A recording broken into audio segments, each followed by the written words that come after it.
को लेकर अलग अलग दावे रहे हैं। इस रिश्ते को भारत के विभाजन की एक वजह भी माना गया है। कहा तो यह भी जाता है कि माउंटबेटन विभाजन के लिए ही भारत भेजे गए थे और नेहरू और एडवीना का रिश्ता माउंटबेटन की जिंदगी के सबसे बड़े काम यानी विभाजन को आसान बना रहा था। कुल मिलाकर इस रिश्ते को लेकर हमेशा भ्रम की स्थिति रही है। नमस्कार, मैं हूं दृष्टि झा और रैड नेटवर्क पे आपका बहुत बहुत स्वागत है। रैड नेटवर्क के पॉलिटिकल किस्से की इस खास सीरीज में आज हम जानेंगे देश के प्रथम प्रधानमंत्री जवाहरलाल नेहरू और देश के आखिरी गवर्नर जनरल लॉर्ड माउंटबेटन की पत्नी एडवीना माउंटबेटन के बीच कथित प्रेम कहानी के बारे में, और साथ ही साथ यह जानेंगे कि उनके रिश्ते की बुनियाद कितनी मजबूत थी और क्या इसका असर देश पर भी पड़ा। जिस वक्त लॉर्ड माउंटबेटन देश के बंटवारे को अमली जामा पहना रहे थे, पंजाब और पूर्वी बंगाल दंगों की आग में झुलस रहे थे, गांधी अकेले ही दंगों की आग को बुझाने की कोशिश में लगे हुए थे, सरदार पटेल राजा महाराजाओं को हिंदुस्तान में जोड़ने में जुटे थे, ठीक उसी वक्त दो दिल जल रहे थे। वो दिल थे पंडित जवाहरलाल नेहरू और लॉर्ड माउंटबेटन की पत्नी एडवीना के। इस वक्त जवाहरलाल नेहरू 58 साल के हो चुके थे और एडवीना 47 साल की होने जा रही थी। दोनों के बीच यह रिश्ता मई 1948 से पहले ही शुरू हो चुका था, जो धीरे धीरे गहराता चला गया। दोनों की पहली मुलाकात होती है 1942 में सिंगापुर के कॉन्फ्रेंस में, जहां एडवीना भीड़ में फंस जाती हैं और नेहरू उन्हें भीड़ से बाहर निकालते हैं। नेहरू कम उम्र में ही विधुर हो चुके थे। कमला कौल से उनका वैवाहिक जीवन भी सफल नहीं रहा था। यह बात खुद नेहरू ने भी स्वीकार की है। कमला एक सीधी सादी कश्मीरी लड़की थी और नेहरू अपने 7 साल लंदन में रहने के दौरान एक हाई प्रोफाइल और खुली जिंदगी जी। दूसरी ओर एडवीना और माउंटबेटन के बीच भी सब कुछ ठीक नहीं था। दोनों का दाम्पत्य जीवन खतरे में था। इसके अलावा इंग्लैंड में एडवीना के कुछ रिश्ते पहले ही सुर्खियां बटोर चुके थे। जब माउंटबेटन हिंदुस्तान के वाइसराय बनकर आए, तब एडवीना उनके साथ आना ही नहीं चाहती थी। कहते हैं नेहरू के करीब होने से एडवीना खुश रहती थी, लिहाजा माउंटबेटन एडवीना की खुशी के लिए इसे नजरअंदाज करते थे। इसकी वजह यह भी मानी जाती है कि माउंटबेटन को इस बात का डर था कि कहीं एडवीना उन्हें छोड़कर कहीं ना चली जाए, क्योंकि एडवीना ने कई दफे तलाक की धमकी दी थी। इसलिए वो नेहरू की एडवीना से दोस्ती को अनदेखा कर देते थे। खुद लॉर्ड माउंटबेटन ने भी कहा था कि हम पति पत्नी जरूर हैं, लेकिन हमारी शादीशुदा जिंदगी का काफी लंबा समय दूसरों के साथ ही बीता है। जब ब्रिटिश प्रधानमंत्री एटली ने भारत को आज़ादी देने का फैसला किया, तो उन्होंने खास तौर पर लॉर्ड माउंटबेटन व एडवीना को भारत भेजा। वे 23 मार्च 1947 को यहाँ आए।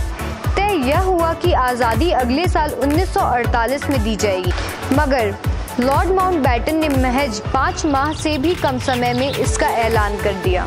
जवाहरलाल जहां भी कहीं जाते, एडवीना के लिए तोहफे खरीदते। उन्होंने इजिप्ट से लाई गई सिगरेट, सिक्किम से फर्न, एक तरह का पौधा, और एक बार उड़ीसा के सूर्य मंदिर में उकेड़ी हुई तस्वीरों की किताब एडवीना को भेजी। लॉर्ड माउंटबेटन के हिंदुस्तान से विदा लेने से एक दिन पहले भारत सरकार ने उनके सम्मान में उन्हें डिनर पर आमंत्रित भी किया था।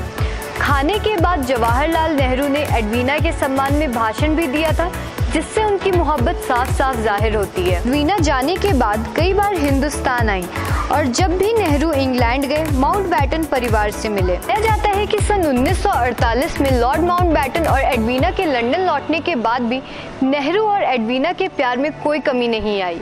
हालांकि पत्र लिखने के सिलसिले में कुछ अंतराल आ गया, लेकिन इससे उनके प्यार में कोई कमी नहीं आई।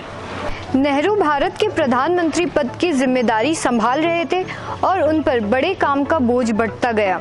ऐसे में एडवीना का पत्र नेहरू के लिए स्ट्रेस बस्टर का काम करता था।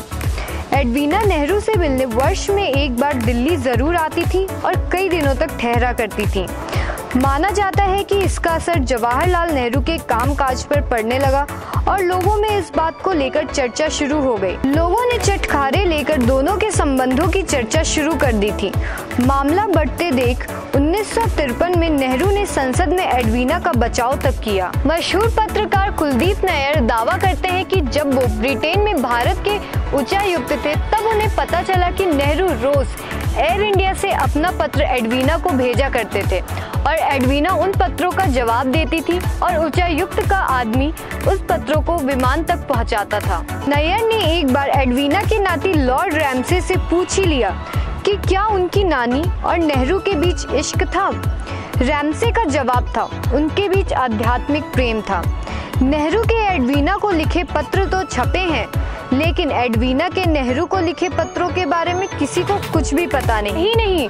पत्रकार कुलदीप नैयर ने इंदिरा से उन पत्रों को देखने की अनुमति भी मांगी थी, पर इंदिरा ने उन पत्रों को दिखाने से मना कर दिया।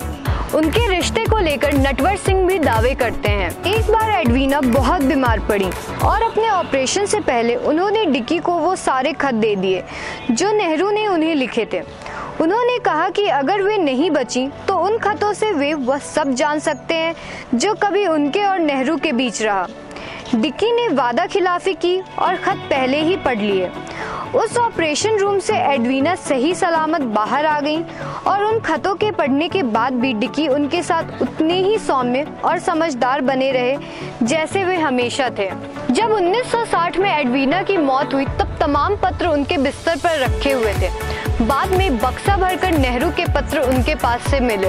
एक में नेहरू ने लिखा था कि मैंने पाया है कि हमारे बीच गहरा आकर्षण है। वह एक अनियंत्रित शक्ति हमें एक दूसरे के पास ला रही है। मृत्यु के बाद एडवीना को उनकी इच्छा के मुताबिक उन्हें समुद्र में दफन किया गया।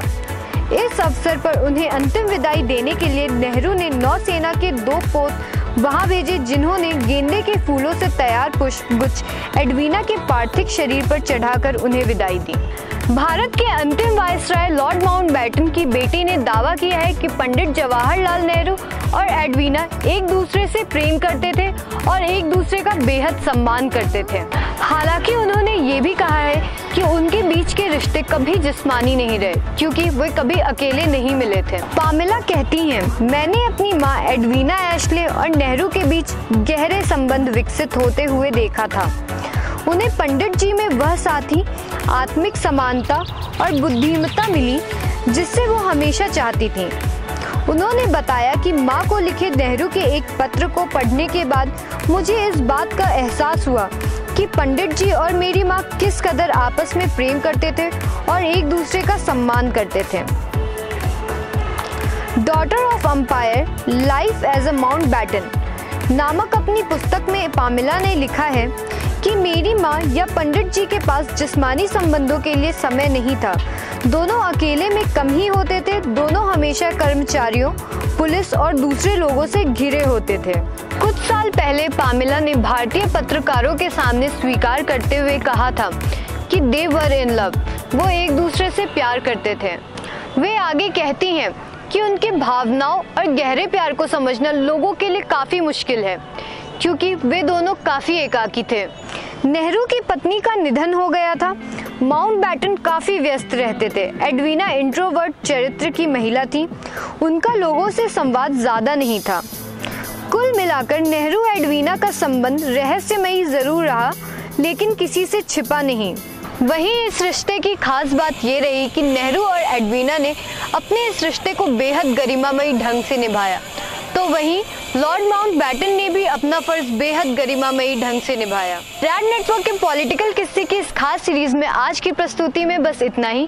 हम फिर हाजिर होंगे एक नए एपिसोड के साथ। तब तक के लिए आप हमें कमेंट बॉक्स में कमेंट कर बताइए कि आपको हमारा आज का प्रोग्राम कैसा लगा। हमें लाइक करें और सब्सक्राइब करना तो बिल्कुल भी मत भूलिए। तब तक के लिए आप हमें दीजिए इजाज़त। हम फिर मिलेंगे।